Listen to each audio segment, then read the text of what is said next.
Benvenuti, buon fine settimana, nuovo appuntamento con la nostra trasmissione. Il punto dopo la scorpacciata delle elezioni amministrative, ritorniamo a parlare dei temi che ci piacciono, ci interessano, in questo caso i temi della giustizia. Abbiamo condotto nel periodo del referendum tantissimi dibattiti per capire insomma, le posizioni del sì, del no, insomma anche per capire che vita sta vivendo la giustizia in Italia. Poi si è votato al referendum quasi 2 mesi dopo, dalla fatidica data in cui ha vinto il no. Ritorniamo a parlare di CSM, di giustizia, di correnti, di tutto quello che c'è in questo mondo, in tutto il paese, e lo facciamo oggi con un ospite d'eccezione che saluto, a cui do il benvenuto. Grazie. Benvenuta Rosanna Natoli, avvocato, adesso ci spiegherà se ancora avvocato, ex componente laico del Consiglio Superiore della Magistratura, nominata appunto dal governo Meloni. Adesso ci racconterà la sua storia che diciamo, arriva in un periodo diciamo, di calma, no? Diciamo, non si parla più, magari l'avremmo potuto anche raccontare prima, nel periodo della campagna elettorale del referendum avrebbe fatto rumore, però noi vogliamo raccontare la storia di Rosanna Natoli, che è una storia strana, diciamo, per come poi si è sviluppata, diciamo, in questi anni e in questi mesi. La domanda è, però gliela faccio io a lei, avvocato, come mai vuole parlare adesso? Allora, avrei potuto parlare, tra virgolette, per come lei mi dice, prima e durante il referendum. Non l'ho voluto fare perché in tanti hanno strumentalizzato la mia vicenda a sostegno del no, e quindi volevo restare asettica rispetto a quello che erano i temi del referendum. Decido adesso di raccontare la mia storia anche per un'altra ragione, perché prima non avrei potuto farlo, perché avrei dovuto raccontare alcuni e quindi rendere pubblici alcuni dati sensibili della dottoressa Fascetto, e non me la sono sentita di farlo, anche perché rischiavo di essere anche denunziata dalla stessa per la violazione della sua privacy. Allora, questa è una vicenda, lo dico per i nostri telespettatori, complessa. L'avvocato Natoli era componente del Consiglio Superiore della Magistratura, costretta a dimettersi perché nella sua funzione ha incontrato un giudice e, secondo l'accusa, gli avrebbe rivelato diciamo, dei segreti d'ufficio. C'è con noi, e lo saluto in questa intervista con Rosanna Natoli, anche il collega Giuseppe Pipitone del Fatto Quotidiano che ovviamente segue sempre le questioni della giustizia. Ciao Giuseppe, benvenuto. Bentrovati a tutti voi. Allora, cominciamo. Intanto ha visto, noi da questa trasmissione, diciamo, i temi della giustizia, diciamo, sono, come dire... è sempre un tema caldo. È sempre un tema caldo. Allora, partiamo dal Consiglio Superiore della Magistratura, quello che ha visto lei. Cioè, lei ha visto quello che ha raccontato Palamara, no? Ma tutto sommato devo dire sì, non è che allora in genere si parla di sistema Palamara e in realtà non è un sistema Palamara, è il CSM, perché all'interno dell'organo di autogoverno della magistratura oggi non si fa più alta amministrazione ma politica giudiziaria, perché all'interno i componenti del CSM sono suddivisi per correnti, le commissioni sono suddivise per correnti, in maniera tale che ogni corrente abbia dei suoi rappresentanti, sia nelle 10 commissioni che nella sezione disciplinare, di cui fra l'altro io facevo parte. Sono rappresentate tutte le correnti che hanno vinto le elezioni. Avvocato Natoli, lei lo sa che quando dice CSM, politica giudiziaria tocca, come dire, un nervo scoperto, perché la politica giudiziaria la fa il Parlamento, il politico si dovrebbe fare amministrazione. Esattamente, ma in realtà, allora, le racconto che una delle mie esperienze più belle che ho vissuto quando ero consigliere del CSM è stata quella la visita alla casa del dottor Livatino e mi ha molto colpito, perché la casa è rimasta così intatta com'era, come lui l'ha lasciata, la casa, la macchina, mi ha colpito che sulla sua scrivania vi erano delle riviste di Unicost, di Magistratura Democratica, cioè vi erano già sin da allora i gruppi associativi, ma quando ho letto quello che era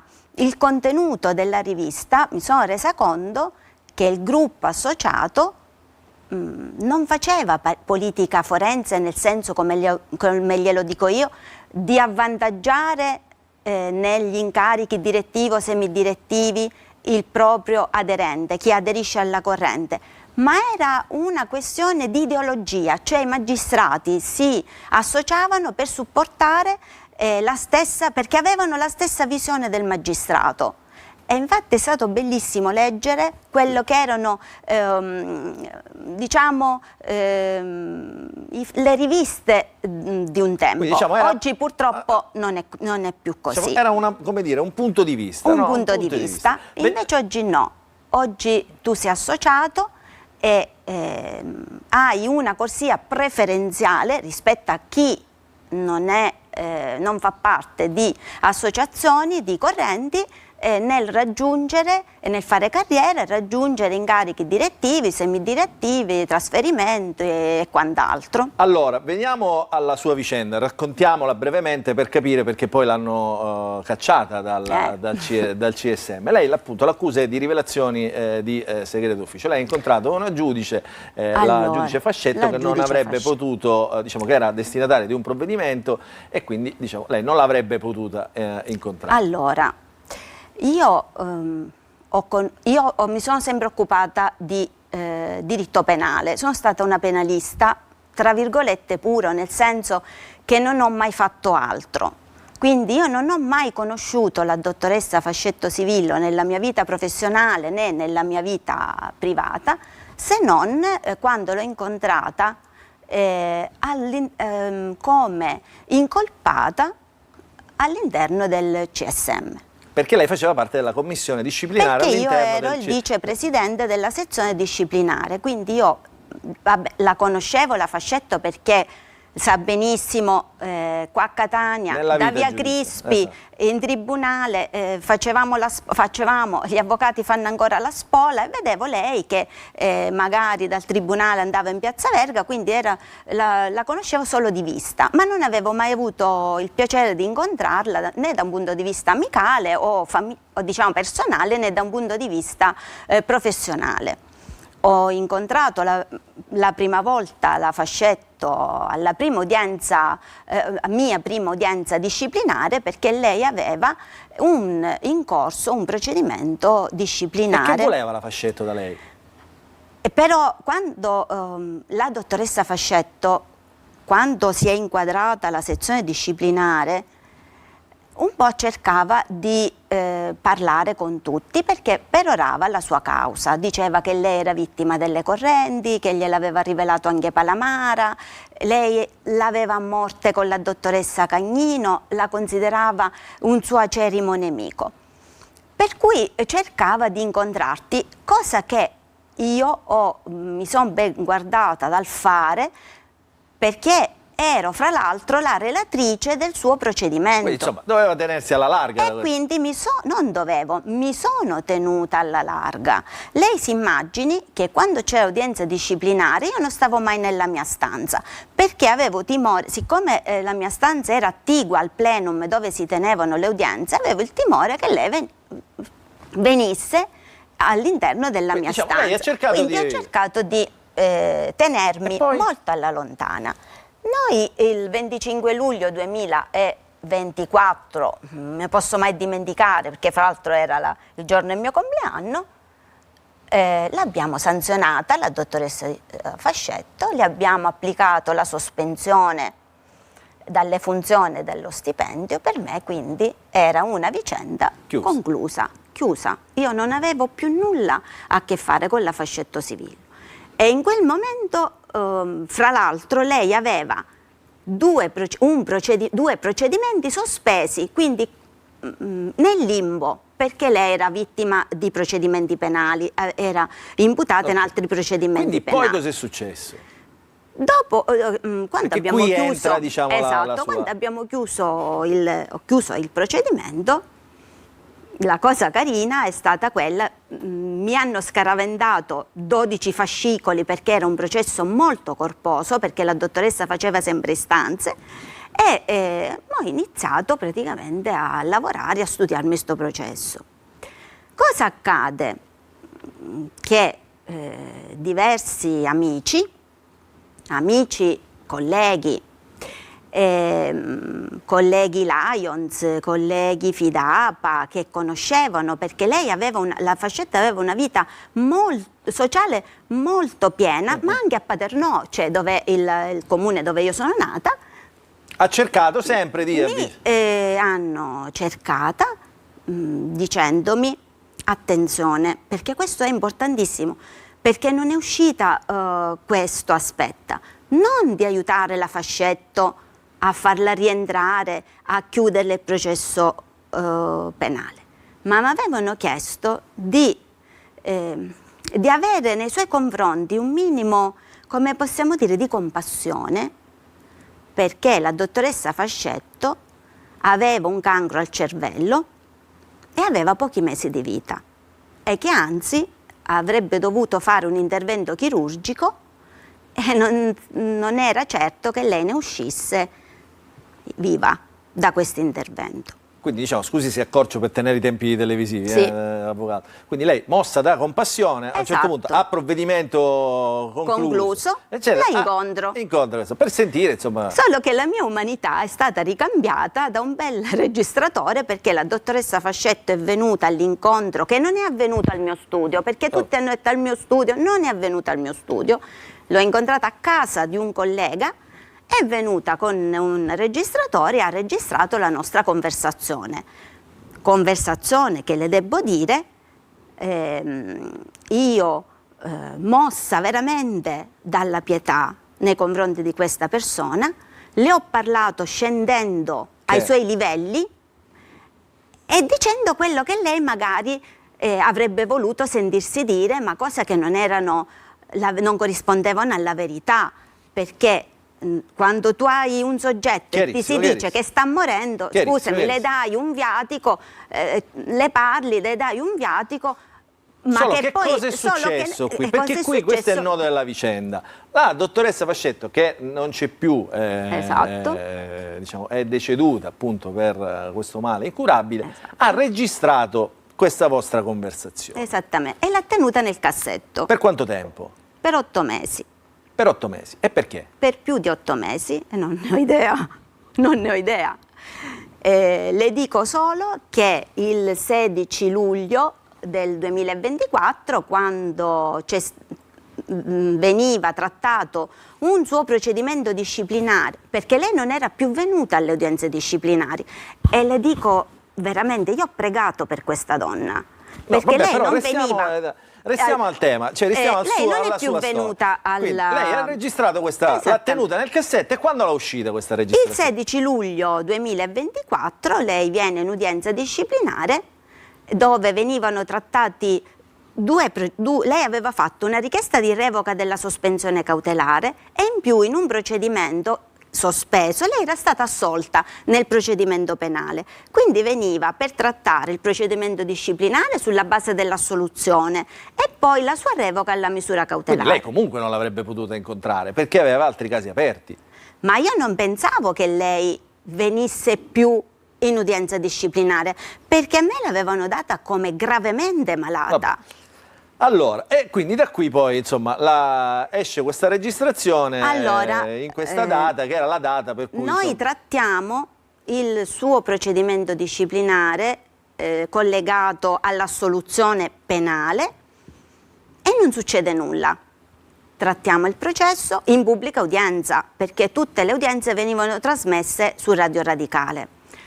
Viene trattato questo procedimento e la sezione disciplinare non l'assolve, attenzione, nonostante lei fosse stata assolta nel processo penale, la sezione disciplinare le commina una assoluzione ex articolo 3 bis del decreto legislativo, cioè per il fatto di lieve entità, non una assoluzione piena. No, però io non mi ingarbuglierei in questo Poi caso della fascia, cioè io vorrei Esatto. tornare alla vicenda, diciamo, della Esce sua, questa della sua registrazione, la trascrizione, e da lì è nato l'ambaradan. Quindi secondo lei è stato strumentale, cioè qualcuno ha fatto uscire questa registrazione per colpirla. Perché l'avrebbero dovuto colpire? Ma questo è fuori di dubbio, perché la Fascetto non avrebbe avuto un Ma motivo. perché dovevano colpire lei? Ma non ho idea, guardi, non ho idea il perché. Io le posso semplicemente raccontare dei fatti, e cioè che la registrazione è stata depositata il giorno prima che si votasse per la procura di Catania e che mi è stato impedito di votare per il procuratore, per una procura alla quale io tenevo tantissimo, perché era la procura della mia città. Il suo voto, diciamo, poi Era decisivo. avrebbe cambiato l'esito? Assolutamente sì, perché io lo avevo già espresso che la mia preferenza per il dottore Puleio, e l'esito del voto è stato 12 per Puleio, 13 per il dottore Curcio, e quindi il mio voto, se fossi entrata, sarebbe andata al dottore Puleio, e quindi l'esito sarebbe stato 13-13, Puleio è più anziano, sarebbe passato il dottore Puleio. Ma attenzione, io non ho nulla contro il dottor Curcio, anzi mi si racconta di un magistrato avrebbe fatto una scelta, insomma, eccetera, ma la motivata mia era una scelta basata su quelli libertà che di erano voto. i requisiti richiesti Allora, dal DM. Giuseppe Pipitone, hai sentito questa storia? Insomma. Sì, ho sentito questa storia e mi sembra di capire che l'avvocato Natoni ipotizza una sorta di complotto per indirizzare la nomina del procuratore di Catania, se ho sentito bene, no? In questo caso, diciamo, questa è una storia, ma lei racconta che dice in questo CSM, insomma, è all'ordine del giorno che ci si mette d'accordo per No, perché la questione principale è che è vero che, diciamo, si votava per la procura di Catania e Curcio ha vinto per un voto, però è anche vero, io dico avvocato, che lei faceva parte della sezione disciplinare, ha detto che proprio per questo motivo cercava di evitare qualsiasi contatto con la Fascetto, e però poi prima cerca di evitare qualsiasi contatto e poi la riceve, è vero, è stato scritto nel suo studio, lei dice a casa di un amico, immagino che questo amico sarà testimone di queste cose qui, però dico, mi chiedo, perché si rivolge alla Fascetto dicendo c'è stata Claudia Ecker, che è un'altra consigliera laica del CSM in quota Lega, che mi ha chiesto un occhio di riguardo su tante cose, noi questa situazione la vogliamo risolvere, la dobbiamo risolvere, perché però lei ci deve dare una mano, dottoressa, io non ce l'ho con lei perché lei è amica degli amici, cioè poi le sembra che un esponente, una componente della sezione disciplinare Allora, le spiego punto per punto. Almeno si è pentita. No, aspetti, le spiego punto per punto quello che lei mi sta dicendo. Perché veda, la registrazione, la trascrizione della registrazione va letta in maniera compiuta, senza praticamente saltare da una parte, da una frase all'altra, perché altrimenti lei sa meglio di me che il significato certe volte delle frasi, delle parole, se noi omettiamo alcuni passaggi, può essere anche modificato. È vero, io ho detto alla dottoressa Fascetto, e io non nego, ascolti, io non nego le cose che io ho detto, assolutamente.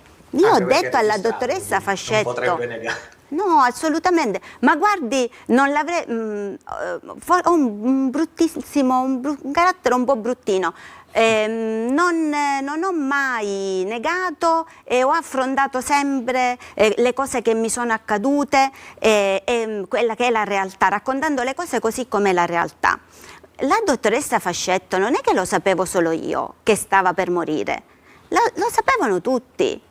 Lo sapeva la Ecker, lo sapevano il gruppo di amici che frequentavamo. La malattia della dottoressa Fascetto era ben conosciuta all'interno dell'ambiente. Veda, quando abbiamo iniziato il dialogo, io le ho detto, lei la vogliamo, io le ho detto anche, la vogliamo bene, lei è amica di tanti miei amici, noi la vogliamo aiutare, ma guardi, ma nei confronti di una persona che sta per morire, ma cosa avrebbe fatto? Sicuramente con il senno di poi, guardi, le dico che potrò vedere anche persone davanti ai miei occhi che dice stanno morendo, mi tirerò indietro, non lo farò più. Ma io ho detto alla Fascetto le cose che lei si voleva sentire dire, perché lei accusava tutti di correntismo, lei accusava tutti di non averla mai trattata in maniera equa, con indipendenza. Per cui io le ho detto quelle cose proprio perché le voleva addolcire. Ma io quando noi ci siamo viste e lei mi ha detto, io le ho detto ma come sta? E lei mi ha detto 12 anni che combatto. Guardi, io mi sono sentita morire perché una persona con un cancro al cervello che combatte da 12 anni, io... Avvocato, le faccio una mi ha domanda. molto impietosita. Lei ha, diciamo, ha peccato probabilmente di leggerezza in questo caso. Sì. Dico, ma per quello che le risulta, diciamo, negli anni che è vissuto al CSM, ma è stata solo lei a incontrare... No, cioè, allora, mi si contestano da due fronti diversi, cioè due cose diverse. Alcuni mi contestano l'incontro, altri mi contestano cosa ho detto. Per quanto riguarda l'incontro, io in quel momento non mi è sembrato di commettere un peccato mortale incontrare la Fascetto dopo la definizione del suo procedimento disciplinare, anche perché poi se noi andiamo avanti nella registrazione e non ci fermiamo alla prima parte, quando l'amico in comune mi dice ma si può fare qualcosa, io dico no, per lei non si può fare niente, già è lampante che io non avevo alcuna intenzione di aiutare, ma avevo intenzione solo di, come dire, dare conforto. Ma se lei mi si contestano gli incontri, ripeto, non mi è sembrato un peccato mortale perché all'interno del CSM molti togati hanno nelle procure, negli uffici comunque di provenienza, hanno delle stanze dove loro ricevono i magistrati, i loro colleghi. Quindi io mi potrebbero parlare di tutto, lei dice. Potrebbero parlare, ognuno può parlare di tutto, non sono stati registrati, quindi non lo sappiamo. Però in quel momento, quando ti si chiede di incontrarla, non lo vedi come un peccato mortale, perché sai che Tizio, Caio, Filano già incontrano all'interno degli uffici di provenienza. Senta, ma io voglio rimanere sul CSM, perché a me mi ha sempre incuriosito questa storia del CSM, di come si decidono le correnti, eccetera. Lei ha contezza, cioè ha avuto lei contezza, perché lei è laica, diciamo, non appartiene, sì, in questo caso apparteneva diciamo, alle scelte politiche, cioè indicata da un partito. Dico, ma lei ha avuto contezza, diciamo, di diciamo, soluzioni prese proprio per diciamo, correntismo? Allora, quando... Con qualche esempio, cioè proprio senza fare ovviamente no, nomi. assolutamente sì. Come funzionava all'interno le nomine? Ognuno sponsorizzava il proprio, chi Aria sponsorizzava il proprio candidato, naturalmente prima tutto il lavoro del plenum viene, diciamo, scremato, per dirlo semplicemente, all'interno delle commissioni. Quando poi dalla commissione uscivano i 2 nomi, raramente 3 nomi per il direttivo e semidirettivo, ognuno praticamente tifava per chi faceva parte della propria corrente. Ma non c'era mai uno che non era di corrente? Per chi aveva i titoli maggiori, no. Raramente ho visto passare soggetti non legati alla corrente. Eclatante? Nessuno. Lei si immagini, e qua me ne può dare atto anche il collega, che il dottore Mirenda, che è un altro consigliere del CSM, indipendente, non fa altro che criticare delle scelte di magistrati a posti apicali che non avvengono sulla base del curriculum o del merito, ma avvengono perché è di MI, perché è di Aria o perché è di Unicost. Allora, abbiamo finito, abbiamo esaurito il tempo. Io però, Giuseppe, non so se hai qualche domanda da fare relativamente al CSM. Che no, poi di sì, una domanda ce l'avrei. Prego, visto che sono d'accordo sulla questione delle correnti che hanno essenzialmente in mano il CSM, volevo chiedere, visto che si è parlato all'inizio di questa intervista del caso Palamara, volevo chiedere all'avvocato Natoli molti dei magistrati coinvolti nel caso Palamara sono stati salvati dall'attuale CSM con i voti fondamentali dei laici di centrodestra. Voglio dire, lei era un laico di centrodestra, come mai? Visto indicata da Fratelli d'Italia, no, certo, assolutamente. Sì, no, è noto, certo, è noto, però voglio sapere perché anche il ministro Nordio utilizza sempre il caso Palamara, però poi quando sono arrivati anche nella sua sezione disciplinare, ora lei a un certo punto si è dimessa, non ricorderemo, come mai però poi anche voi votate per salvarli? E siete spesso decisivi, tra l'altro. Ma non è vero che i laici di centrodestra siamo stati e sono decisivi. Non è assolutamente vero, perché basta guardare la composizione del CSM. Allora, i laici su 32 componenti sono 10. All'interno dei 10 laici, 2 sono, uno è PD, uno è 5 Stelle, uno è Renzi. Quindi questa destra, questi laici di centrodestra, su 32 componenti, quanti sono? 7. Lei mi deve dire come possono i laici di centrodestra condizionare le nomine, le scelte, quando sono 7 su 32. Evidentemente non è così. Senta, avvocato Natoli, io un caso di qualche mese fa, solo velocemente perché è il caso di un PM di Bologna, si chiama Ceroni, no? Sì. Che scriveva a Palamare, la Vinicosta, eccetera. Alla fine, diciamo, si è salvato per 10 voti favorevoli con 8 contrari. Ago della bilancia furono 9 astenuti, tra cui 5 laici scelti da tutti i partiti di governo, che erano tra l'altro. Ma astenuti? Però, ma non ha, scusi, ma l'astensione non però votato. È fondamentale. Ora, allora, non poteva votare, visto che ce l'ha con le correnti. Io sono d'accordo. No, ma io non ce l'ho con le correnti. Attento! Io non ce l'ho con le correnti, assolutamente, perché i magistrati è giusto e corretto che si associno. No, però io voglio capire quello che è sbagliato è condizionare poi le nomine del direttivo e semidirettivo. Noi però abbiamo sempre fatto, come dire, nel nostro racconto di cronaca, abbiamo sempre seguito una linea che è quella, diciamo, del racconto delle commissioni disciplinari per i magistrati. Cioè, ora, dico, lei che è stata dentro, che era in quella commissione, quando si dice, quando la politica dice i magistrati non pagano, i magistrati non subiscono sanzioni, eccetera, intanto le chiedo, è vero? E se è vero, perché lei che è stata là e l'ha visto succede questo? Se succede, allora, non lo so, glielo chiedo. Non posso entrare nel merito perché praticamente significherebbe violare veramente... No, questo, non voglio entrare nel merito. Ma la sezione disciplinare come è composta? C'è Pinelli.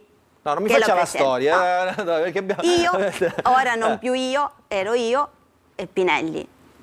Ma è composta da 6 componenti la sezione. Cioè la sezione non sono 3 magistrati, 4 magistrati, sono 6 componenti. 2 sono laici, 4 sono togati. Lei mi dice, o lo chiedo anche al collega, chi ce l'ha la maggioranza all'interno della sezione disciplinare? I laici?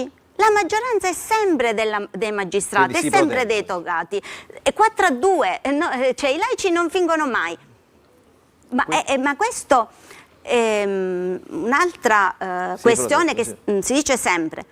La politica condiziona il CSM. È una cosa falsissima, perché la politica non ha i numeri per poter condizionare. Con la riforma cosa sarebbe successo? Allora, con la riforma sarebbe successo che... Cioè sarebbe cambiato qualche cosa? Allora, io personalmente... Secondo lei? Io personalmente, Rosanna Natoli, esatto.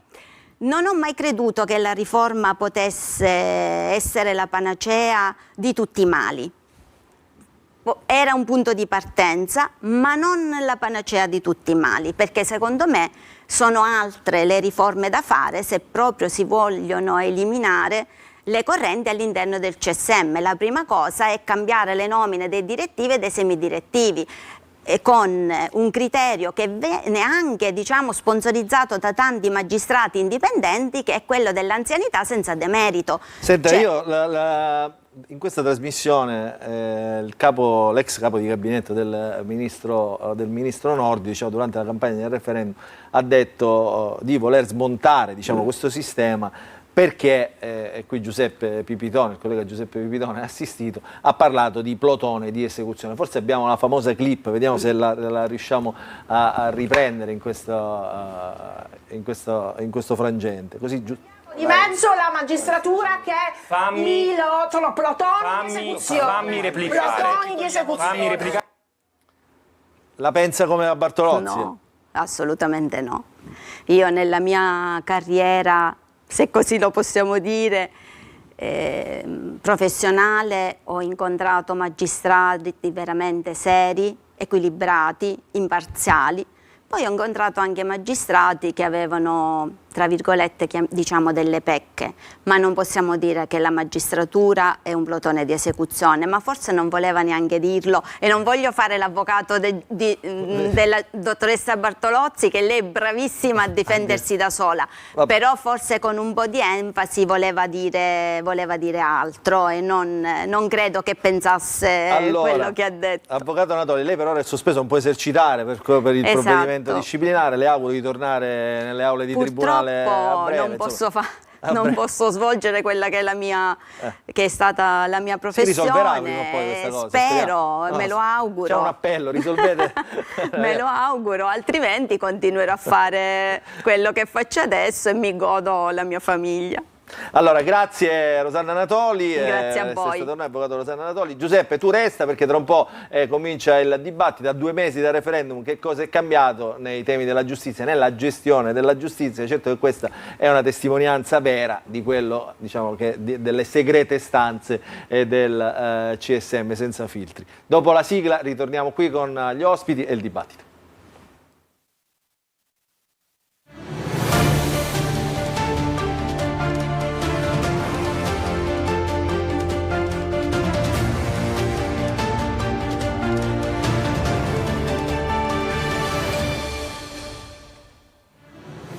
Ancora buon pomeriggio, buon fine settimana ai nostri telespettatori. Abbiamo introdotto con l'intervista a Rosanna Natoli, ex componente laico del CSM, i temi della puntata di oggi. Ritorniamo a parlare di giustizia 2 mesi dopo il voto del referendum. Quella di Rosanna Natoli è stata una testimonianza per capire ancora una volta, diciamo, un po' diciamo, i contenuti sui quali insistevamo nel racconto del referendum.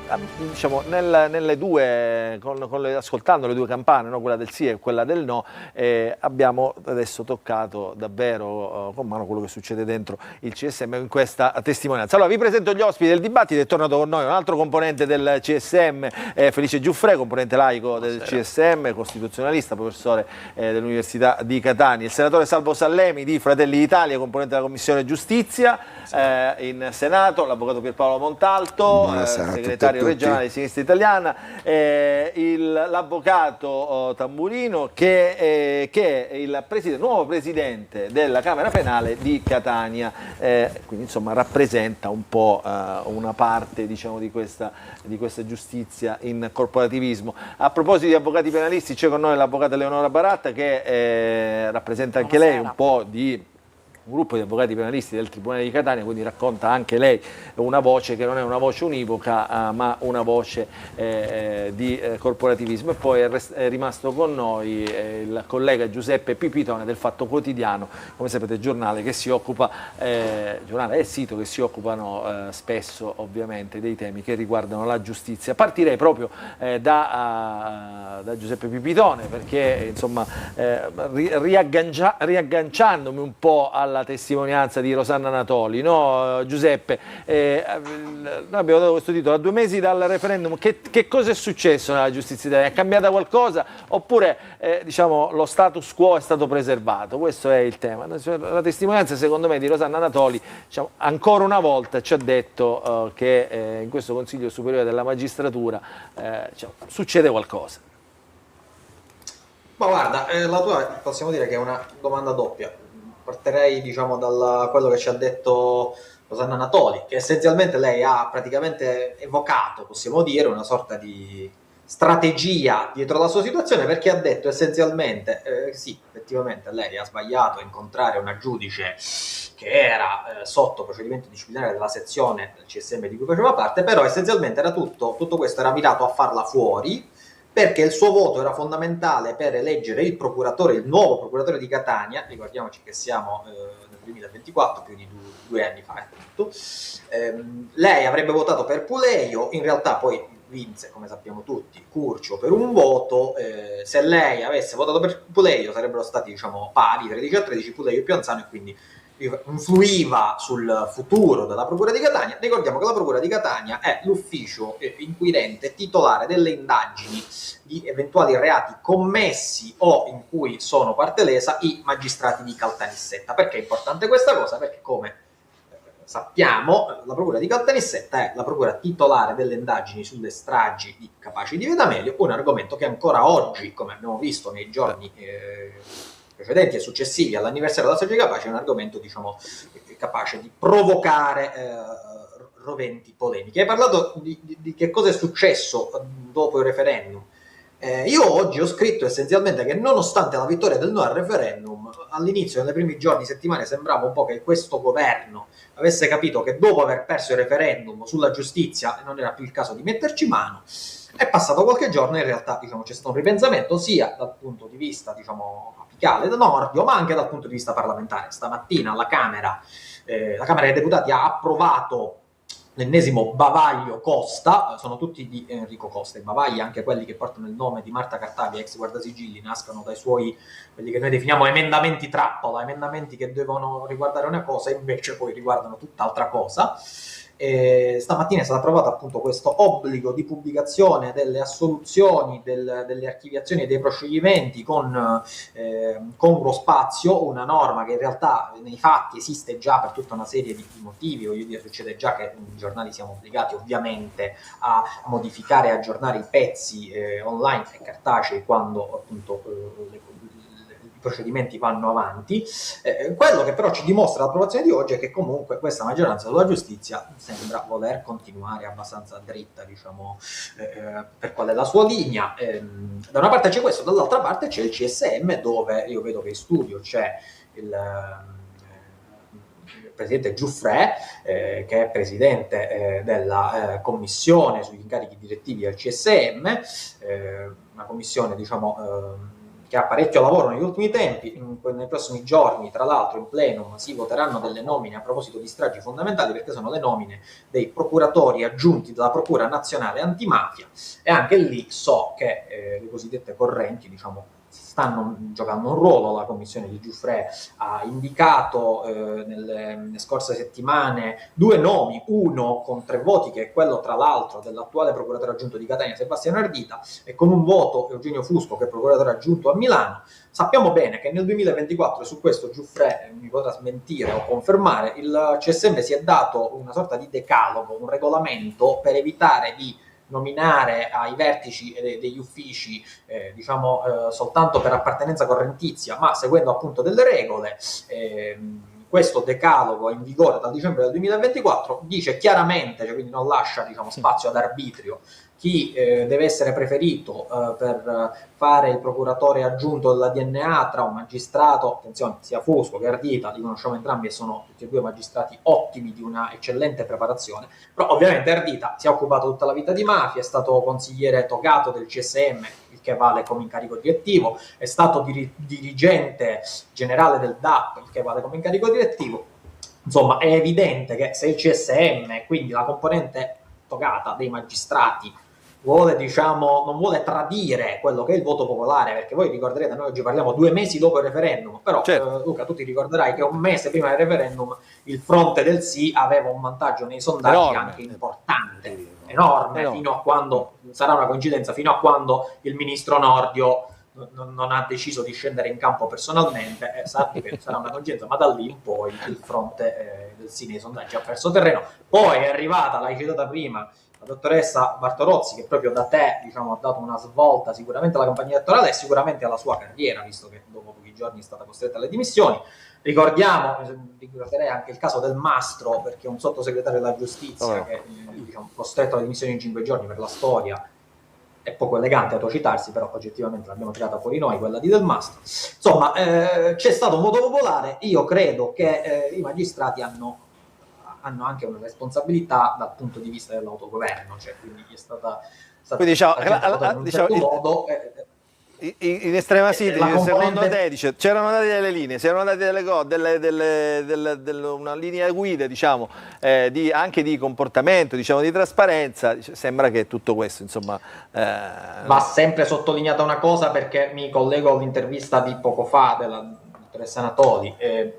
Si cita sempre, no, le correnti, il male delle correnti, le correnti che salvano i giudici. Senti Giuseppe, aspetta un attimo, aspetta, io, perché sennò poi noi sembrava che ce la raccontiamo, sì, noi che conosciamo il tema. Abbiamo preparato una scheda su che cos'è il CSM, così da farlo capire anche e come è composto soprattutto, perché diciamo al di là dell'importanza dell'organo, la gente spesso non sa come è composto. Allora guarda, in questa scheda l'ha riassunto Simona Mazzone con i numeri diciamo, e le cifre del CSM attuale.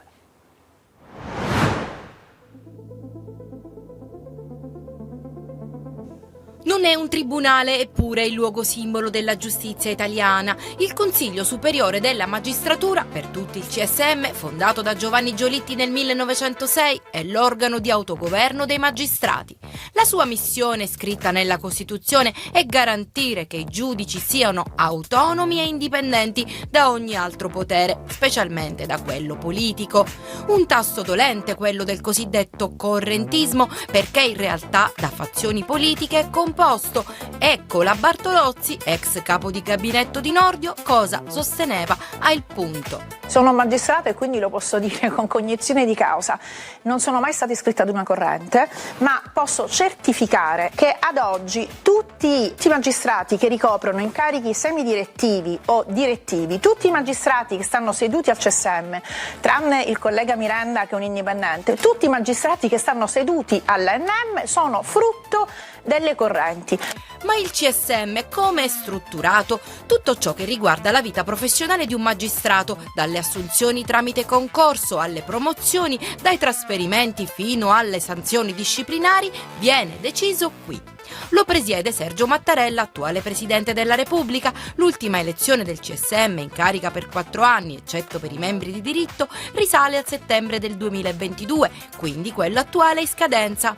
L'Assemblea è composta da 33 membri, 3 quelli di diritto, il Capo dello Stato, Mattarella appunto, il primo Presidente della Cassazione, Pasquale D'Ascola, e il Procuratore Generale della Cassazione, Pietro Gaeta. 20 membri togati, magistrati eletti dai loro stessi colleghi. 7 appartengono a magistratura indipendente, 7 ad area democratica per la giustizia, 1 in magistratura democratica e un indipendente, 4 unicos, unità per la Costituzione. Marco Bisogni, ospite di recente negli studi del Punto, ad esempio, è uno dei componenti. Qui nel dibattito con il catanese Felice Giuffre proprio sul ruolo politico del CSM. Secondo Marco Bisogni il CSM deve fare politica e lui come magistratura democratica, la politica giudiziaria è una cosa diversa, non è politica. Politico del paese spetta al Parlamento. Io invece ritengo che il CSM non debba fare politica, il CSM fa alta amministrazione e deve essere competente, come dice l'articolo 5 della Costituzione, a fare tutto ciò che attiene alla carriera del magistrato. È politica giudiziaria, organizzazione degli uffici giudiziari e della funzione giudiziaria. Pertanto governo autonomo. Non sovrapponiamo la politica in senso stretto con quello che ho detto io. 10 invece i membri laici, quelli politici o politicizzati, insomma, sono professori o avvocati eletti dal Parlamento. Tra i laici viene scelto il vicepresidente, che attualmente è Fabio Pinelli, della Lega per Salvini Premier, partito del quale c'è anche un altro rappresentante. Forza Italia, Partito Democratico, Movimento 5 Stelle e Italia Viva hanno un esponente a testa, mentre la rappresentanza maggiore è costituita da Fratelli d'Italia, con 4 componenti, tra cui Giuffre, e con la new entry, nell'agosto dello scorso anno, Daniele Porena, eletto dopo le dimissioni della paternese Rosanna Natoli, sospesa dal CSM a causa di indagini per rivelazione di segreto d'ufficio. Al referendum dello scorso marzo, qualora avesse vinto il sì, il CSM sarebbe stato sdoppiato e i membri di entrambi sarebbero stati estratti a sorte. Gli italiani hanno deciso di lasciare tutto immutato, ma per molti il dubbio resta: come impedire che queste correnti all'interno del Consiglio Superiore della Magistratura diventino centri di potere che influenzano le carriere? Senatore Sallemi, allora la domanda, risponde lei alla domanda subito. Non lo può impedire più, e questa è la risposta che mi viene da dare d'impeto, perché è oggettivo che dopo la possibilità che abbiamo avuto di portare a terra una riforma costituzionale che per una volta per tutte separasse le carriere dei magistrati e consentisse a magistrato giudicante e a magistrato requirente di essere valutati e giudicati sostanzialmente da due organi di valutazione totalmente autonomi e diversi, non ci sarà più questa possibilità. E quindi è definitivamente sfumata, perché potrà ricomparire solamente quando ci sarà una maggioranza compatta e forte come quella che c'è stata in questa legislatura, il che non è assolutamente scontato, perché se mi permettete di fare una riflessione parallela, è un dato oggettivo che se noi non cambiamo la legge elettorale probabilmente si va verso un pareggio. Quindi voglio dire che immaginiamo per un secondo che se le regole del gioco per quanto riguarda l'elezione del prossimo Senato, della prossima Camera dei Deputati dovessero essere quelle che esistono oggi, si va verso un pareggio. Quindi significa che probabilmente se le cose non cambiano noi non avremo più una maggioranza fino a quando non ci sarà una nuova legge elettorale che garantirà, diciamo, un Parlamento. Si arriverà sempre ai soliti governi di scopo, governi balneari, governi che resistono 15 giorni, 20 giorni, un anno, 3 anni, inciucio contro inciucio. Questa era la possibilità di fare una riforma che era fatta per gli italiani, che non limitava i poteri delle procure, che non limitava i poteri dei giudici. Ci sono autorevoli colleghi, perché non è che si interveniva nel potere di un magistrato o nel potere di un pubblico ministero. Ciò che si stabiliva è che una volta per tutte il gioco delle correnti, che non scopro certamente io, ma che viene raccontato da magistrati, che è stata fatta enciclopedia e, come dire, antologia di quello che è accaduto con il correntismo in questo paese e di quello che accade ancora in questo paese con il correntismo, perché non è certo un segreto che alcuni magistrati e alcuni procuratori vengono spostati a secondo in cui può essere utile sferrare un attacco verso questo o quel avversario politico, e questo qua lo dice la nostra storia giudiziaria, e quindi voglio dire questo poteva consentire quantomeno di riequilibrare le cose. Giuseppe Pipitone si sta agitando. Quindi questa possibilità probabilmente Presidente non ci sarà più. Giuseppe, e l'abbiamo persa. Non è che mi sta agitando, il senatore ha detto che era la riforma per gli italiani e gli italiani non l'hanno voluta. No, però se posso consentire di aggiungere una cosa rispetto al dottore Pipitone, poi dico, è anche vero e non si può riconoscere il fatto che ci sono stati degli errori di comunicazione da parte nostra senza ombra di dubbio.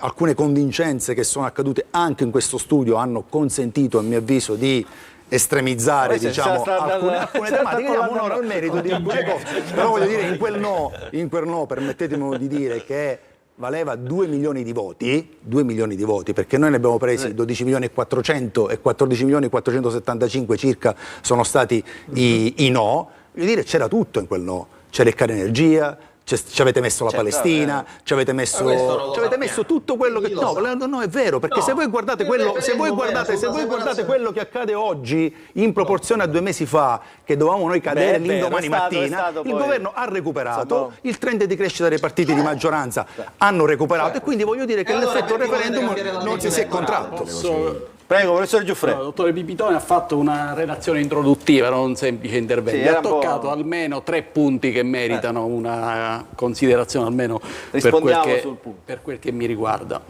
Allora, il fatto che gli elettori abbiano dato torto alle ragioni del sì e abbiano dato ragione le ragioni del no, scusate il giro di parole, non comporta il fatto che le ragioni del sì non fossero nel giusto, diciamo così, perché obiettivamente dal punto di vista giuridico la riforma andava nella direzione delle liberal-democrazie, tanto per quanto riguarda la separazione delle carriere, quindi l'allineamento fra ordinamento costituzionale della giustizia e modello processuale, quanto con riferimento alla attenuazione di quella carica politica che il Consiglio Superiore ha sviluppato nel corso dei decenni e che rivendicano, perché il mio amico collega Bisogni in questa trasmissione, dibattendo con me, lo ha rivendicato, tanto con riferimento alla alta corte disciplinare, che è giurisdizione. Se è giurisdizione, il giudice deve essere terzo rispetto alle parti in causa, e quindi era giusto che il disciplinare si svolgesse davanti ad una corte sganciata dal Consiglio Superiore. Il fatto che gli elettori non abbiano compreso, da un lato, questi argomenti tecnici, che dall'altra parte vi sia stato, come dire, una santa alleanza di tutto ciò che si opponeva al governo, per altro verso, e che vi siano stati degli obiettivi errori di comunicazione, questo ha comportato il risultato. Ma questo, allora, che è successo? Si è cambiato qualcosa anche nei rapporti, diciamo, tra le varie componenti della giustizia? Non è vero che la maggioranza insiste su una linea di aggressività rispetto ai temi della giustizia.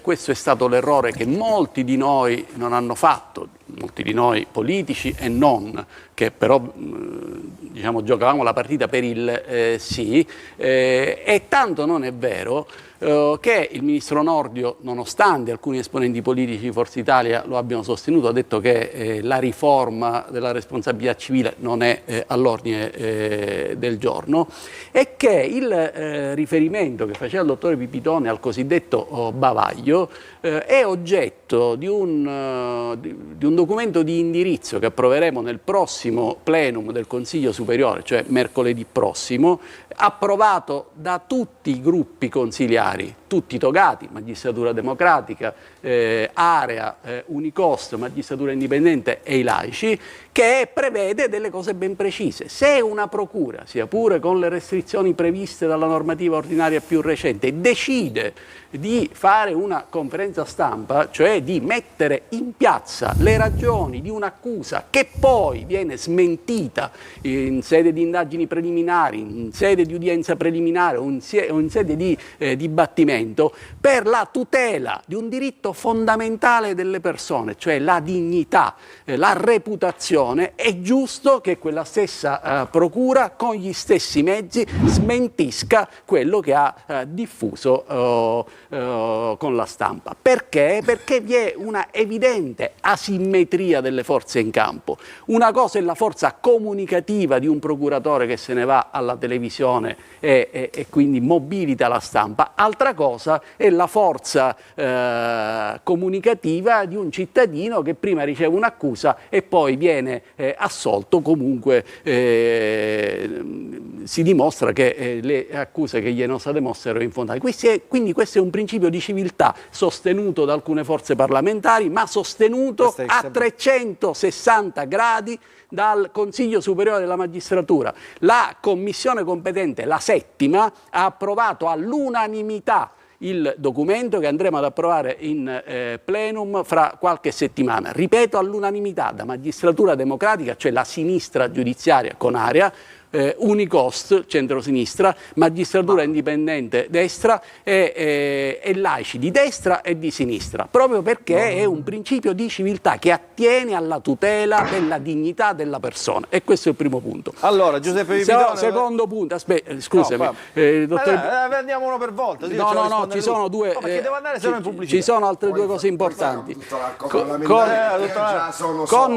Con riferimento alle nomine, il problema più grande del CSM non è tanto la cosiddetta spartizione, ma è quella carica di politicità che certe forze politiche hanno, come dire, a poco, certe forze politiche, un lapsus, certe correnti si sono a poco ritagliate nel corso dei decenni, ed è questo che puntavamo a colpire con la riforma. Per quanto riguarda le nomine, nel 2024, come ricordava il dottore Pipitone, il Consiglio Superiore si è dotato di una circolare, cioè di un testo unico per gli incarichi direttivi e semidirettivi, che guida l'attività della commissione che presiedo, la quinta commissione, che ha come dire, ridotto notevolmente la discrezionalità. Tanto è vero che io ho portato qui le ultime statistiche. Da quando sono presidente il 91,9% delle nomine, 91,9% delle nomine degli incarichi direttivi e degli incarichi semidirettivi li abbiamo fatte all'unanimità. Solo l'8,1 a maggioranza. Per quanto riguarda ciò che ricordava, l'ultima cosa, per quanto riguarda ciò che ricordava il dottore Pipitone con riferimento alla nomina dei procuratori aggiunti antimafia, anche qui il sottoscritto insieme al consigliere di magistratura indipendente e all'altro laico di Forza Italia abbiamo votato il dottor Ardita in commissione perché riteniamo che sia quello che ha più titoli rispetto al testo unico. Unicost e Magistratura Democratica si sono astenuti, solo Area ha dato un voto a Fusco. Andremo in plenum giorno 10, io ritengo che il plenum, come è giusto che sia, approverà la nomina del dottor Arditi. Aspetti un attimo, la interrompo, devo andare in pubblicità. Una cosa volevo dire, una cosa soltanto. Ha detto Giuffre che hanno votato all'unanimità quello che noi abbiamo definito voto bavaglio, perfetto. Però io non capisco perché quando il voto all'unanimità è delle correnti interne al CSM, benissimo. Quando il voto a maggioranza è dei cittadini italiani che votano per il no, questo non vuol dire che il sì non erano buone le ragioni del sì. Quindi il voto delle correnti vale di più del voto dei cittadini. Guardi, spesso i giuristi e i costituzionalisti, ma anche i filosofi del diritto, richiamano il processo a Gesù. Al popolo romano, al popolo di Israele fu chiesto in piazza chi preferiva, Gesù o Barabba. Decisero di salvare Barabba, non è detto che non è detto. Stiamo andando oltre, secondo me, davvero. Ci stiamo allargando. Rientriamo nella logica dei nostri confini. Andiamo in pubblicità e poi parola all'avvocato Montalto, che ha ascoltato con attenzione tutti e nella battaglia del referendum rappresentava la voce del no, quindi quella dei cittadini che ha evocato a maggioranza ovviamente Giuseppe Pipitone. Dopo la pubblicità.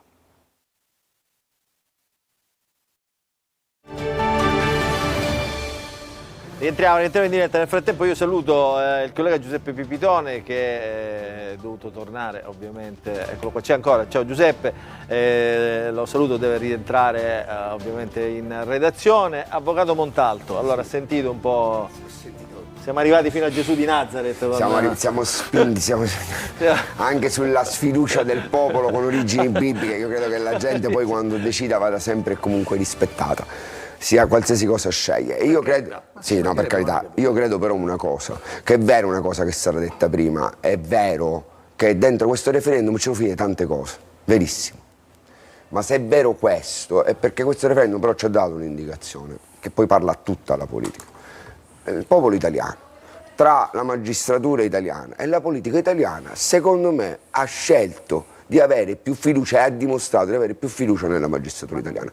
Questo è per me il risultato più oggettivo. Poi passiamo ai temi. Lei giustamente dice che cosa è successo da quando abbiamo smesso di parlare del referendum ogni giorno. In realtà, io qua condivido più la vita dell'avvocato Tamburino, del Presidente della Camera Penale, in realtà è della collega Eleonora Baratta.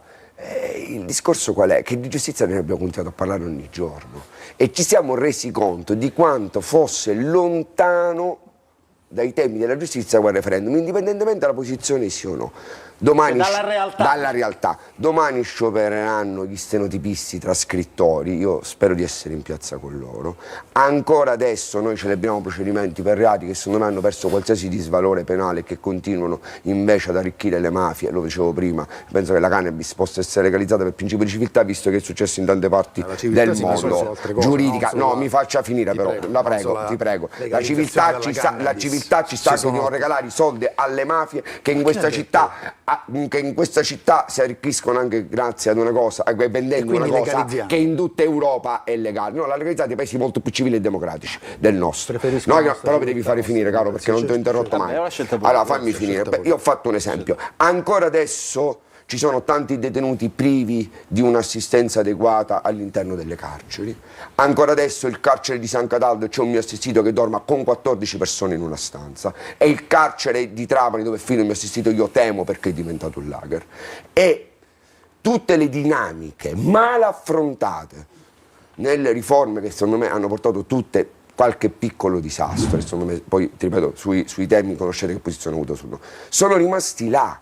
Perché? Perché si è affrontato il tema giustizia come se il vertice del sistema giustizia rappresentasse il centro, invece no, a volte per cambiare le cose bisogna capovolgere la piramide e partire dalla base Montalto, e sapere segno, che se si vuole veramente smontare l'influenza della politica, che poi vedete alcune cose sono anche abbastanza naturali. Interventi più brevi perché sono riusciti a parlare tutti. Bisogna riuscire a mettere in campo i temi della giustizia reale, partendo da un garantismo che deve riguardare tutti. Però qui c'è il professor Giuffre che ha partecipato ai dibattiti, lei ha partecipato ai dibattiti.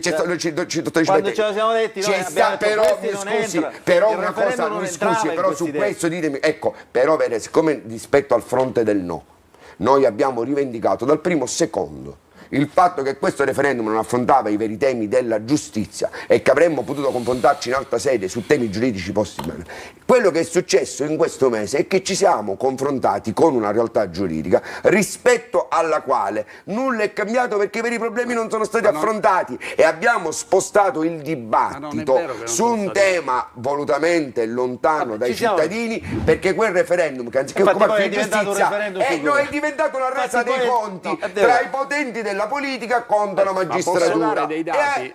Infatti, la popolazione ha scelto e ha deciso no. Ma io, se l'avvocato Tamburino consente, poi gli do l'assist, do dei dati. Allora, una cosa era il referendum, come dire, si concentrava su profili ordinamentali. Altra cosa sono alcuni problemi concreti della giustizia che devo dire che questa maggioranza, in collaborazione con questo CSM, devo dire, ha affrontato. E quali sono? Ne cito solo due. L'assunzione di 3.000 magistrati che porterà l'anno prossimo alla saturazione delle piante organiche, cosa mai avvenuta in Italia. La stabilizzazione dei mobilitazione dei sindacati, dopo la mobilitazione dei sindacati, e ancora l'ultima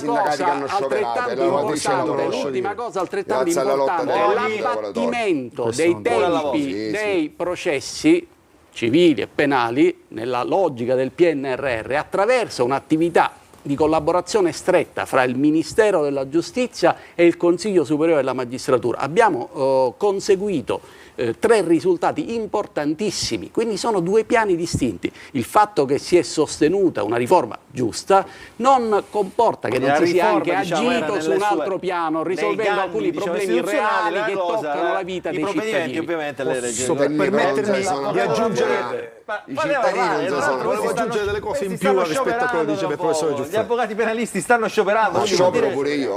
Vuol dire che tutto rose e fiori, no? Avvocato Tamburino. Allora, io riporto un po' il dibattito sotto il profilo più tecnico e non politico.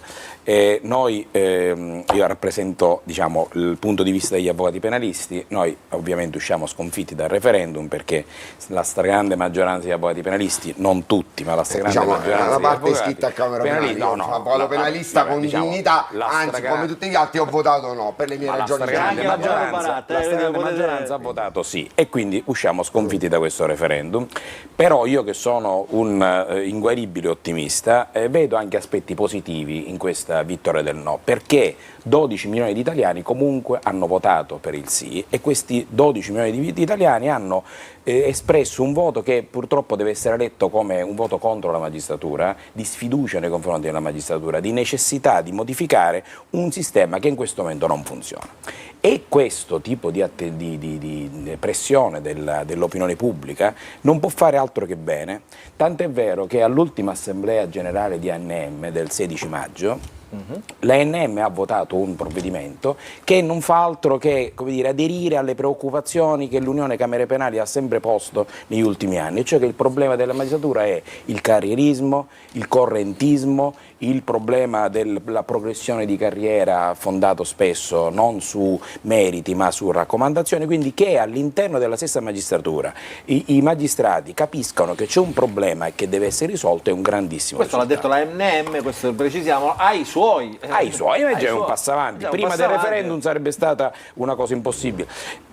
Il problema poi oggi è quello della reazione a questo potere dei magistrati da parte degli avvocati. Ed è attualissimo la decisione dell'Unione Camere Penali di scioperare per una settimana, dall'8 al 12 giugno, per un fatto gravissimo che si è verificato e che ovviamente noi dobbiamo stigmatizzare, cioè la intercettazione presso il carcere di Perugia di colloqui avvenuti tra avvocati e i loro assistiti. Una cosa. È gravissimo. Probabilmente Una cosa gravissima. io non arrivo a pensare che sia stato... Sento anche l'avvocato Baratta che Sì, concludo un secondo. Io non so se sinistra. io escludo di pensare che sia stato un atto volontario. Non vedo il dolo, vedo una leggerezza, vedo delle intercettazioni disposte legittimamente che però non vengono interrotte e vengono proseguite, per cui sì, per errore si intercettano circa 15 avvocati, ma il fatto che sia stata probabilmente una leggerezza non riduce la gravità, perché c'è una norma che prevede espressamente che nel momento in cui viene intercettato l'avvocato bisogna interrompere immediatamente, cioè colui che ascolta deve fare un salto in aria e deve dire c'è un avvocato, interrompiamo tutto, distruggiamo quelle intercettazioni. Invece queste intercettazioni sono entrate nel fascicolo del pubblico ministero e sono state lette da chiunque, nel corso delle quali queste conversazioni l'avvocato concordava la strategia difensiva col proprio assistito all'interno di una struttura carceraria. Questo, ma devo dire, gli stessi magistrati con i quali ho dialogato in questi ultimi giorni ammettono che questo è un fatto che è assolutamente grave, che dimostra una disfunzione del sistema e su cui dobbiamo protestare. Avvocato Baratta, prego. Ho la parola? Prego. Perché mi sembra... No, c'ha la parola. Buongiorno intanto a tutti, buonasera. Allora, sono d'accordo ovviamente con il Presidente della nostra Camera Territoriale perché ha fatto rilevare sia che la mozione del 16 maggio dell'Associazione Nazionale Magistrati, dove è stata autocritica appunto, mentre prima si saltava dalla sedia quando si diceva che vi era un correntismo, le degenerazioni ovviamente delle correnti politiche, il carrierismo veniva visto come un attacco alla magistratura, invece sono molto lieta del fatto che con questa mozione del 16 maggio sia stato riconosciuto che effettivamente un giudice terzo imparziale può associarsi con chi vuole, può avere la propria ideologia politica, però è giusto che il merito entri al centro, insomma, delle assegnazioni e anche delle valutazioni di professionalità, quindi questo è sicuramente un passo avanti e che ben venga il referendum se ha comportato anche questo, perché la crisi di credibilità della magistratura purtroppo è un dato di fatto, tutti quei milioni di italiani che ha votato appunto sì, forse era proprio di questo avviso, che forse qualcosa doveva essere riformata per quel che concerne la magistratura. Mi ricollego sempre alla cosa gravissima che è successa a Perugia, infatti se non erro di questo mi dà atto anche appunto Tommaso, il nostro presidente della Camera Penale di Catania, proprio il 7 giugno ci sarà un'altra manifestazione organizzata sempre dall'Unione delle Camere Penali, aperta anche ai non iscritti, perché come sappiamo solo il 4%, sì, infatti l'11 giugno, cioè il giorno prima, giustissimo, cioè l'11 giugno nel mezzo dell'astensione proclamata dall'8 al 12 giugno, perché il fatto che è occorso a Perugia è gravissimo e non è soltanto un problema di strategia difensiva ma proprio di riservatezza, cioè la difesa non è un orpello, la difesa è costituzionalmente, abbiamo qui il professore Felice Giuffre oltre che componente laica, la difesa è inviolabile in ogni stato e grado del procedimento, è al centro, cioè non è un orpello, è appunto quello che garantisce, il difensore garantisce la legalità della giurisdizione, è una parte essenziale del processo e il fatto che non vi sia la riservatezza fra l'assistito e l'avvocato sia stata violata in questa maniera. Fra l'altro ricordo, non so se è stato detto appunto che dovevano intercettare effettivamente un collega, perché l'autocritica ci vuole su tutte le categorie, anche sulla mia, era indagato un avvocato ma ne sono stati intercettati 15 con non so che pluralità di assistiti e non si può violare il diritto alla riservatezza del colloquio col proprio difensore, ma non per un problema di strategia ma proprio per un problema di segretezza. Questo è sancito non soltanto nella nostra Costituzione ma proprio nella Convenzione Europea dei diritti dell'uomo, fra l'altro abbiamo la Convenzione del Lussemburgo. Quindi insomma in buona sostanza avvocato Baratta, insomma lei dice i temi della giustizia, quello che dicevamo praticamente prima del referendum, cioè occupiamoci adesso, diciamo, tolto il referendum, messo da parte... Vorrei aggiungere solo un'altra cosa, visto che prima non avevo contezza se mi sentivate o meno. Sì. Volevo dire soltanto questo, mi riaggancio all'avvocato Sallemi, cioè la disinformazione, mi dispiace, forse io ho moderato le ragioni del sì e del no, la disinformazione è stata da tutte le parti politiche, io faccio l'avvocato penalista, ho praticamente, vabbè, è inutile che sto qui a dire, carissimi amici, con un orientamento assolutamente opposto all'altro, sono amica di Pierpaolo Montalto, posso dire va bene avvocato, però volevo dire questo, la lista degli amici vado al succo e dico solo questo, non voglio senza nulla togliere a questa trasmissione pregevole, però sicuramente non è stato quella frase pilotata o plotone della dottoressa Bartolozzi, la disinformazione, parlo con un politico che è anche avvocato penalista, no? Che è in Commissione Giustizia, la disinformazione è stata fatta soprattutto da tutte le parti politiche e se ha avuto la meglio il referendum, la parte appunto il no, è stato perché i magistrati comunque erano qualificati, hanno gestito il dialogo anche con qualche ovviamente attacco, insomma con qualche allarme superiore alla media, però dico è stato un una cosa nostra interna agli avvocati, scusate un'altra cosa, però lo dico sia alla collega Baratta che al collega Tamburino.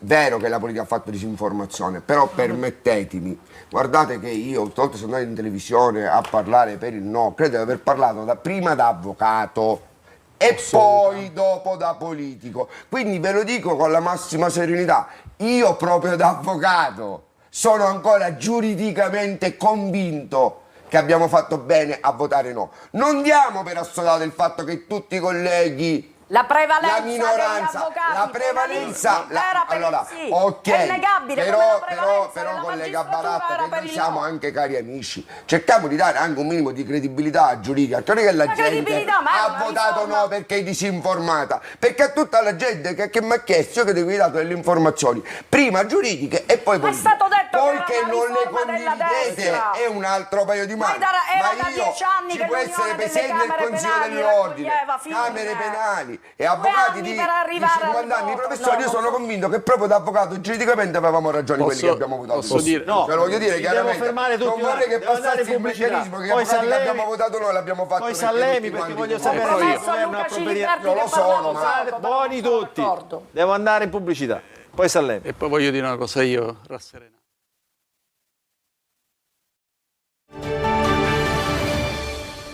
Rientriamo nella ultima parte della nostra trasmissione. Allora, senatore Sallemi, voglio essere brevissimo. No, volevo semplicemente dire una cosa. Io non sono d'accordo sul fatto che il referendum aveva poco a che fare con la giustizia o che potesse interessare, diciamo, la percezione che gli italiani hanno della giustizia. Perché permettetemi di dire. Che poi è questa, permettetemi di dire che noi ci siamo scontati su temi di carattere politico. Sono d'accordo sul fatto che si sono commessi errori da una parte e dall'altra. Mi ricordo Gratteri, ricordo Di Maio, quello che è stato detto, le frasi scomposte, chi ha preso Borsellino, chi ha preso Falcone, chi l'ha utilizzato in una maniera e chi in un'altra. Si è visto quello che non si poteva vedere, però credo che un magistrato autonomo e indipendente, così come stabilisce la Costituzione, è un elemento essenziale che i cittadini riconoscono come forse uno dei principi che vogliono vedere non toccato quando si entra in un'aula di giustizia. E quella riforma faceva principalmente questo.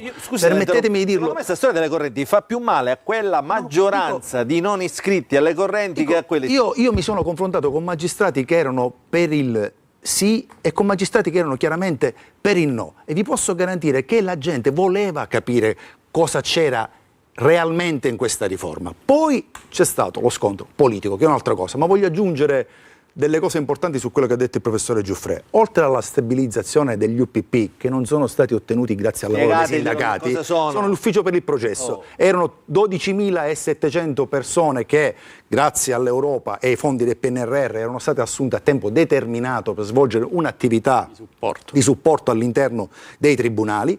Queste persone a tempo determinato, a un certo punto, esaurito la loro funzione, dovevano essere mandate a casa e avevano firmato un contratto con consapevolezza che dovevano andare a casa. Siccome il governo 5 Stelle soprattutto, così come il super bonus, aveva la cortesia spesso di lasciare delle bombe accese sotto le poltrone del governo che stava per arrivare, lasciò anche quella. Non sono stati i sindacati, è stato il governo che ci ha messo la faccia, ha lottato. Io personalmente ho partecipato a centinaia di incontri con il personale UPP dicendo fin dall'inizio: signori, starete stabilizzati, ci vogliono 300 milioni di euro, ma così avverrà e così è stato. Una buona parte è stata stabilizzata e continua a lavorare, sono indispensabili per tenere in piedi il sistema, perché sottraendo loro ci sarebbe stato un collasso e questo lo dicevano tutti. L'altra parte svolgerà un concorso regolare. Non sono stati i sindacati, è stata la politica, è stato il governo, così come è stato il governo, e poi concludo, oltre ai 3.000 magistrati che saranno assunti, ad avere assunto 2.000 agenti di polizia penitenziaria in più. Quest'anno è il primo anno in cui si faranno 2 concorsi nello stesso anno solare, uno a maggio e uno a dicembre, per assumere nuovi agenti di polizia. E lo stesso governo che sta lavorando su nuovi maxi strutture per decongestionare le carceri. Sono 8 maxi strutture che il governo metterà a terra e saranno investite delle risorse proprie del Ministro della Giustizia e del MEF. E poi consentitemi di dirlo con orgoglio, perché ci ho partecipato, la riforma della Corte dei Conti, che è una riforma essenziale, che per la prima volta sottrae un fardello pesantissimo sulle spalle degli amministratori, dando la possibilità agli amministratori di chiedere un parere consultivo prima alla Corte dei Conti, e se la Corte dei Conti dà quel parere e dice che quell'atto che si sta ponendo in essere dall'amministrazione è conforme, non può più rispondere per colpa semplice, risponde per colpa grave. Questo significa dare la possibilità a tanti amministratori di essere sereni. Oggi fare il sindaco è un atto di coraggio. Noi crediamo che questo governo, anche con l'abrogazione del reato d'abuso d'ufficio, e lo rivendico con orgoglio, apriamo questo tema, la prego. Lo rivendico con orgoglio, ma non solo. Qua arriviamo all'Europa. Lo dico da cittadino e da avvocato dopo, perché quando a me mi vogliono fare fuori, dottore Giliberti, mi consente e poi mi taccio, mi notificavano un avviso di garanzia per un qualsiasi reato di abuso d'ufficio, e la mia carriera politica era finita, mi dovevo dimettere, per poi non essere neanche rinviato a giudizio possibilmente. Allora, Giuffredo, c'era che doveva parlare.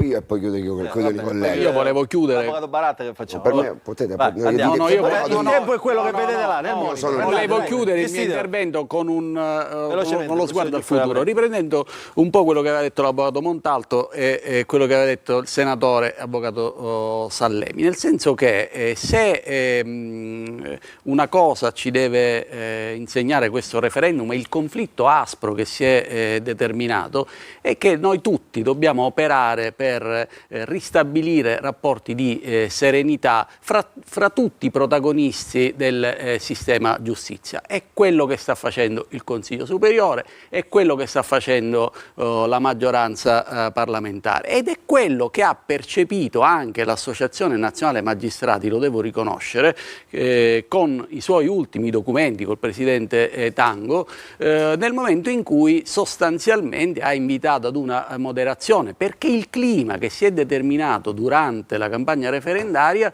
che coincideva peraltro con il momento in cui migliaia di magistrati, di giovani magistrati entravano in servizio, ha rischiato ancora di più di dare l'immagine di una magistratura schierata sulle barricate. Questo passaggio ce lo dobbiamo lasciare alle spalle, se lo deve lasciare alle spalle la politica, se lo deve lasciare alle spalle la magistratura, se lo deve lasciare alle spalle l'avvocatura. Ciascuno deve fare il suo lavoro, ma per garantire l'autonomia e l'indipendenza della magistratura, ma anche l'immagine di autonomia, indipendenza e imparzialità che è essenziale affinché i cittadini possano avere fiducia sul sistema giustizia, dobbiamo evitare di rimanere sulle barricate, in primo luogo i magistrati. Quindi iniziative abbiamo sempre detto, devo dire, a onor del vero, ci sono state alcune frange della magistratura che hanno spinto per mantenere in vita i comitati del no. Queste sarebbero, a mio avviso, soluzioni scellerate, perché danneggerebbero quell'immagine della scena di Napoli invece della magistratura fatta per la stragrande maggioranza. Facciamo così, abbiamo l'ultimo blocco pubblicitario, poi parola a Montalto, Tamburino e Leonora Baratta, dopo la pubblicità.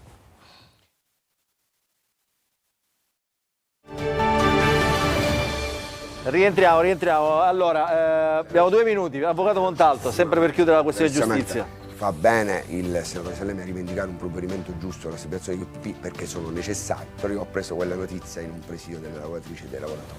Quindi ho preso, e quindi evidentemente qualcosa prima era successo.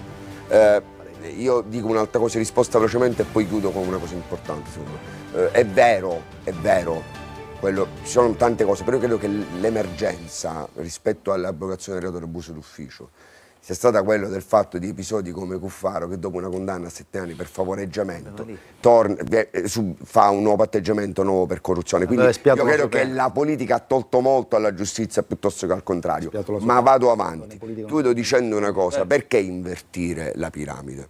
Allora qua ci sono anche rappresentanti del CSM, vedete, lo sapete cosa manca ad esempio rispetto all'intervento della magistratura in una città come questa? Il fatto che in una città in cui i nostri ragazzi o se ne scappano e vanno a lavorare fuori, oppure sono costretti per la miseria a finire, a mettersi nei guai, a finire in galera, quando c'è una persona che rimane qua e va a lavorare, viene schiacciato da un muletto, come è successo ieri a un ragazzo che era uno straordinario papà, un lavoratore e uno che giocava a pallone, perché ancora in questa città si continua a morire sul lavoro. E allora cerchiamo di parlare dei problemi della gente. Chiediamo oggi a chi è il nuovo procuratore a Catania, indipendentemente da corrente e altro, che finalmente si indaghi sulle ditte, soprattutto quelle nell'edilizia, ma quelle che lavorano, che non rispettano le norme di sicurezza sulle lavoratrici e lavoratori. Siamo però fuori dalle... non siamo fuori, perché se noi pensiamo sempre ai problemi della giustizia che riguardano i potenti dell'abuso d'ufficio, ci sono delle lacune nella persecuzione dei reati, quelli che io chiamo omicidi padronali. Ci sono le carceri che continuano ad essere dei lager qua in Sicilia. Ci sono le persone che finiscono ancora in carcere per una cosa legalizzata in tutta Europa. C'è gente che finisce sotto processo perché però questo è un altro tema. Allora, è un altro tema. Avvocato Tamburino, prego. Tornando un po' al tema Andiamo. e chiudendo quello che è il mio intervento, 2 cose. La prima è, vi informo che la battaglia per la separazione delle carriere non è abbandonata, perché l'Unione Camere Penali ha creato una commissione di studio che proporrà al Ministro di intervenire non più con legge costituzionale ma con legge ordinaria, cosa che è possibile, quindi questa battaglia non verrà abbandonata. Se abbiamo commesso un errore è quello di aver fatto passare il messaggio che questo referendum era un referendum contro la magistratura, invece era a vantaggio dei magistrati. Secondo argomento, a tutela dell'immagine degli avvocati, ci hanno accusato di essere filogovernativi perché la battaglia per il sì coincideva con quella del governo. In realtà non è così, noi facciamo questa battaglia da sempre, tant'è vero che quando il governo ha proposto quella legge che prevedeva che laddove l'avvocato consigliava al migrante di tornare indietro e veniva pagato, siamo stati tutti i primi a protestare. Quindi insomma la battaglia di civiltà giuridica si fa, in questa occasione l'abbiamo fatta al fianco del governo, assolutamente. L'abbiamo fatta negli anni 90, in quel caso ci appoggiava Pannella. Allora Baratta, chiudo con lei. Sposo tutto quello che ha detto il Presidente della Camera di Catania, però nonché volevo dire al senatore Sallemi che è lodevole quello che comunque stanno facendo, l'assunzione di tutti questi agenti penitenziari, perché la sicurezza in carcere è fondamentale. Gli agenti penitenziari sono quelli che appunto riescono a soccorrere, ad evitare quella che è i suicidi in carcere, la morte di Stato, come la chiamano sovente. Quindi il fatto che vi sia questa attenzione da parte di un avvocato, perché ricordiamo che il senatore è anche un avvocato, io chiuderei così, chiedo scusa, però per me quando si tratta di giustizia, di politica giudiziaria, la parola la devono avere soprattutto gli avvocati, perché il diritto è una cosa seria. E chiudo così, sono grazie avvocato Luca Baratta. Ciliberti allora, grazie, felice. saluto gli ospiti, grazie avvocato Eleonora Baratta, grazie a lei dottor Ciliberti, grazie al segretario di Sinistra Italiana, l'avvocato Pierpaolo Montalto, grazie all'avvocato Tommaso Tamburino, presidente della Camera Penale di Catania, grazie al professore Felice Giuffre, componente laico del Consiglio Superiore della Magistratura, grazie anche al senatore Salvo Sallemi, che è componente della Commissione Giustizia al Senato e, come ci ha raccontato, insomma, con tante battaglie, insomma, per risolvere i nodi della giustizia. Noi l'abbiamo detto in premesso, l'abbiamo detto durante tutti i nostri dibattiti, prima, durante e adesso dopo il referendum. Le questioni della giustizia non erano sono legati a quel referendum, perché le questioni della giustizia vanno dibattute ogni giorno. Grazie, ci vediamo la prossima settimana, al prossimo fine settimana, a tutti i nostri telespettatori. Buon fine settimana invece.